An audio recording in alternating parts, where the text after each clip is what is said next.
డబ్బులెవరికి ఊరికే రావంటూ ఒక్క డైలాగ్తో 2 తెలుగు రాష్ట్రాల్లో ఫుల్ పాపులర్ అయ్యారు లలిత జ్యువెలరీ అధినేత కిరణ్ కుమార్. ఈ ఒక్క మాటతో బంగారం కొనుగోలు చేసే వారిని తన వైపు తిప్పుకునేలా చేస్తారు ఆయన. మిగిలిన బంగారు షాపులతో పోలిస్తే లలిత జ్యువెలరీ షాపుల్లో తక్కువ ధర ఉంటేనే బంగారం కొనండి అంటూ బంపర్ ఆఫర్ కూడా ఇచ్చారు. అతి తక్కువ కాలంలోనే తనకంటూ సొంత బ్రాండ్ క్రియేట్ చేసుకున్నారు ఆయన. లలిత జ్యువెలరీ అంటే ప్రజల్లో ఓ నమ్మకం కలిగించారు. అయితే ఇలాంటి కిరణ్ కుమార్ జీఎస్టీ విషయంలో అడ్డంగా దొరికిపోయారు.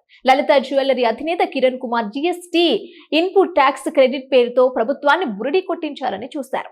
జీఎస్టీ రిటర్న్స్ లో మాత్రం తప్పుడు లెక్కలు చూపించి అధికారులకు దొరికిపోయారు. హైదరాబాద్ పంజగుట్టలోని లలిత జ్యువెలరీ 2017-18వ సంవత్సరానికి జీఎస్టీ ఇన్పుట్ ట్యాక్స్ క్రెడిట్ పేరుతో 56.61 కోట్లను క్లెయిమ్ చేసుకున్నారు.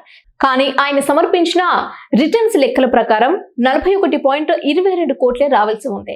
వాస్తవానికి రావాల్సిన అమౌంట్ కంటే 15.39 కోట్లు ఎక్కువ పొందినట్లు లెక్కల్లో తేలింది.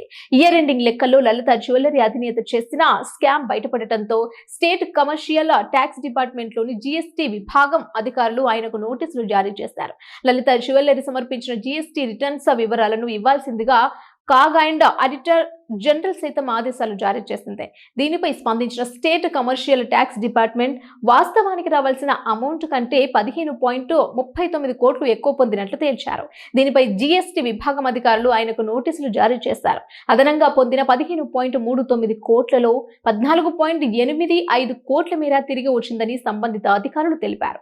మిగిలిపోయిన 53.52 లక్షలకు సంబంధించిన డిపార్ట్మెంట్ అధికారులు ఇప్పటి వరకు వివరణ ఇవ్వలేదని తన నివేదికలో కాగ్ పేర్కొంది.